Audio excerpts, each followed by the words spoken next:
Hey guys, it's FeDLe here, and today I have, I guess what you could call, leaked information on the new Zombies map, Shadows of Evil. This is all from a developer that used to be employed at Treyarch, but is no longer. He was employed when they were just making the map, so he knows quite a bit about the map, and he actually released an entire article about 4 days ago on this map. So there's a ton of information. It's very, very long. So if you guys just stick with me, there's a lot of really good information, a lot of really, really interesting stuff that I was pretty surprised to hear about myself.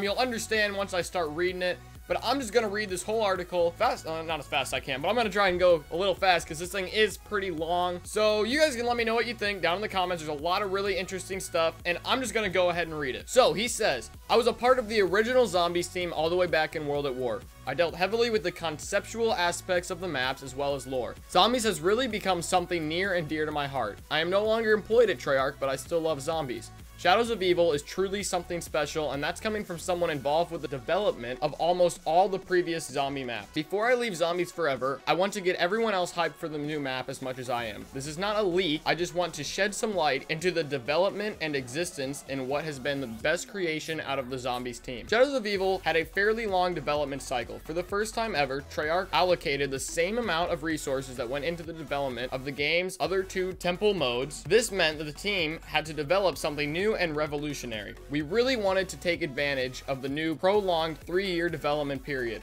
We wanted to push ourselves in terms of features and gameplay. Our baby was Shadows of Evil. It's the most detailed and feature-rich map Treyarch has ever dared create. During the initial conception period, where the team practically just sits in a room, most under the influence of some thought-altering substance, and throws ideas at the wall to see what sticks, we knew we wanted to do something decidedly different, but that didn't divert too much from a gameplay point of view. The basic idea for the map goes all the way back to DLC of Black Ops 2. Admittedly, the map has changed a great deal since then, but the initial idea of having an open world city setting was what stuck. Now, before I go any deeper, I want to make clear that I never saw the map out of an extremely early pre-alpha phase.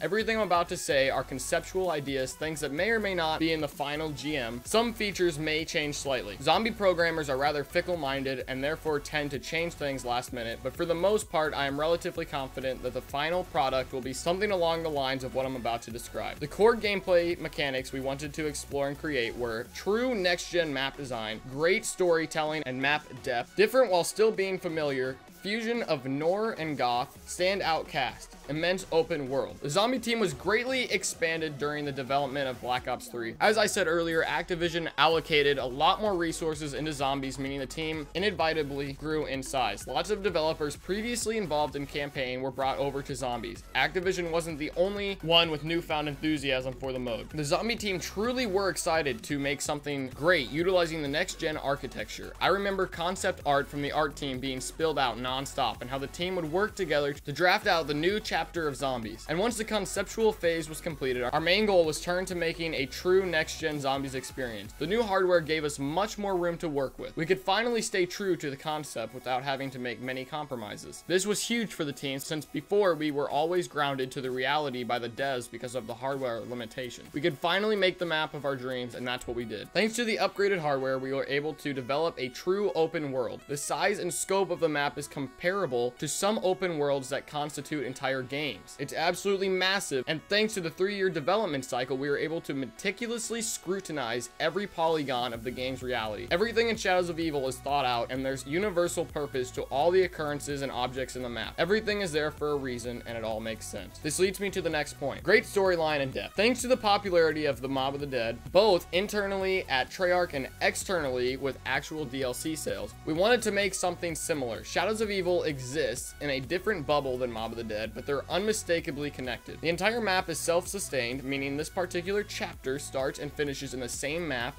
The crew will only be along for this map, and no future DLC is planned directly continuing this storyline. We really wanted to tell a fully thought out story in one offering. The general story is amazing, not only in the obvious things, but also in how it ties into the overall story Treyarch has been telling for the past 8 years.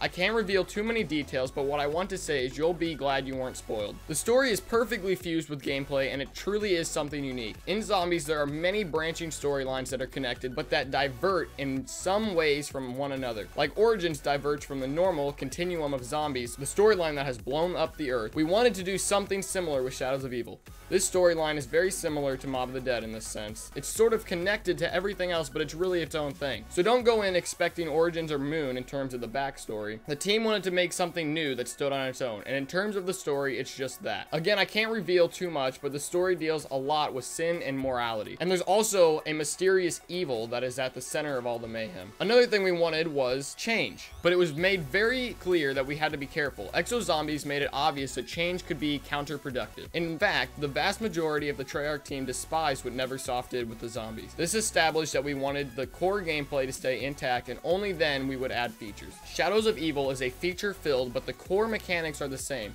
There are no advanced movements, although we did toy with the idea for a while, and the gameplay is still 100% non-linear. For a while, we wanted to incorporate missions or objectives in the rounds, similar to campaign, but after seeing Exo Zombies, we scrapped the idea. There is definitely a narrative and some objective-oriented gameplay, but that's totally up to the discretion of the player. Although we wanted it to be familiar, change is definitely present. There is a whole new perk-like dynamic in the game. Pack-a-Punch is reimagined, and buildables are more central to gameplay. There's also hearts changed in the aesthetics. This map is vibrant, and the colors really pop out despite being set at night. The map also has a lot of dream imagery, lots of lucid occurrences, and things you've never seen in a Zombies map before. Real quick, guys, I'm not reading from the article. I just want to say I did skip a little bit of the article just because there's really nothing important, just talking about the aesthetics. So I'm going to continue on down the article. So he says, Black Ops 2 had a very low appeal with the fans in terms of execution. In fact, there was a management change within the team in a large part due to the underwhelming experience some had with a few maps in Black Ops 2. And this was a great part due to our poor dialogue writing and unexciting shallow characters. We wanted to make sure we had them right, and having talent involved with this was what we needed. A large part of the dialogue writing was outscored,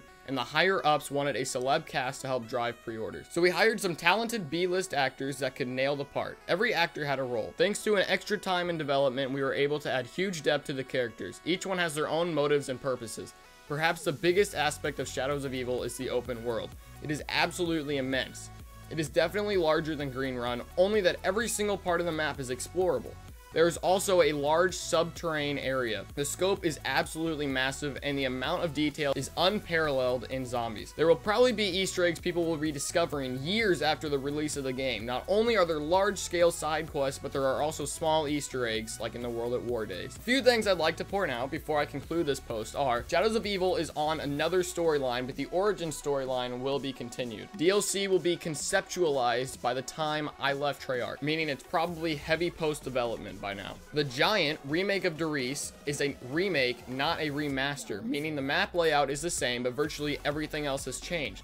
The characters are the same ones from Origins, younger versions of the original 4, and the map's side quests essentially combine the Origins storyline with the whole blown up Earth storyline. Think Terminator Genesis in the way essentially create a new storyline from a pre-existing one. The internal name for Shadows of Evil was actually SFT, stands for Sorry for Transit, I'm not kidding. I have no knowledge of the new zombie ranking system other than the fact that it exists. The reason being is the multiplayer team actually worked on that, since our last attempt at the Zombies ranking system could be considered far from perfect. There was some talk that the Giant remake was made to be able to re-release older remade maps. Since the new Origins crew will have to undo what happened, they'll have to revisit older maps, therefore creating an excuse to release old maps. All in all, Shadows of Evil is nothing short of a masterpiece. This is a Zombies map for non-COD players and will inevitably garner a new generation of zombie players. And if you don't believe me, just wait until November 6th. I hope you found this post enlightening, and now I'd like to open myself up to any questions you'd like to ask. Thank you for your time,